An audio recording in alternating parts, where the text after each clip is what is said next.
உலக அளவில் வயலின் வாசிப்பதில் மிகவும் வல்லவர் அவர். அது மட்டுமல்ல, நல்ல பயிற்சியாளரும் கூட. பலர் அவரிடத்தில் வந்து முறையாக வயலின் வாசிக்க கற்றுக்கொண்டார்கள். ஒரு வாலிபனும் அவரிடத்தில் வந்து வயலின் இசையை கற்றுக்கொண்டான். பல ஆண்டுகள் கடினமாக உழைத்தான். தன்னுடைய திறமையை நன்றாக வளர்த்து கொண்டான். பின்பு அவனுக்கு ஒரு பெரிய கூட்டத்தில் வயலின் இசைக்க வாய்ப்பு கிடைத்தது. அந்த பெரிய பட்டணத்தில்தான் அவனுடைய அந்த வயலின் குருவும் இருந்தார். அந்த நிகழ்ச்சி ஒழுங்கு செய்யப்பட்ட நாள் வந்தது. ஒவ்வொரு பாடலையும் தேர்ந்தெடுத்து அதனை திறமையோடு உள்ளம் உருகும்படி வயலின் வாசித்தான். பலத்த வரவேற்பு, பலத்த கைத்தட்டல்கள் கிடைத்தன. அந்த மக்கள் இசையை அறிந்தவர்கள். அவனுடைய வாசிப்பு சிறந்ததாக இருந்ததால் தான் அவர்கள் கைத்தட்டி அதை ரசித்தார்கள். அந்த கைத்தட்டல் எல்லாம் அவனுடைய காதுகளில் கேட்காதது போல அந்த இளைஞன் காணப்பட்டான்.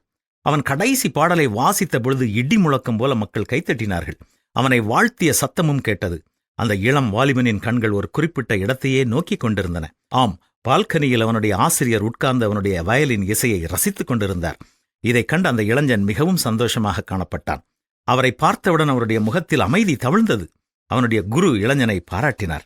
ஆம், ஆயிரக்கணக்கானோரின் கர ஒலியை விட தன்னுடைய குருவின் பாராட்டுதல் தான் அவனுக்கு பெரிதாக இருந்தது. இன்றைக்கு யாரை திருப்திப்படுத்தப் போகிறீர்கள்? வெற்றியின் ரகசியம் நமக்கு தெரியாமல் இருக்கலாம். ஆனால் தோல்வியின் திறவுகோல் என்பது எல்லோரையும் திருப்திப்படுத்த நினைப்பதுதான். இன்று நாம் யாரை பிரியப்படுத்தப் போகிறோம்?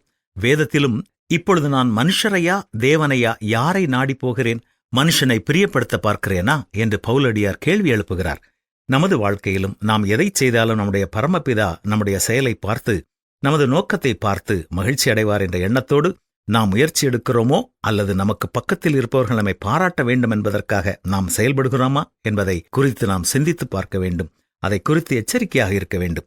எல்லோரையும் பிரியப்படுத்த வேண்டும் என்று நாம் நினைத்தால் இறைவனை பிரியப்படுத்துவது இயலாத காரியம். இன்று நாம் செய்ய இருக்கும் காரியம் யாரை பிரியப்படுத்த? சிந்திப்போம், செயல்படுவோம்.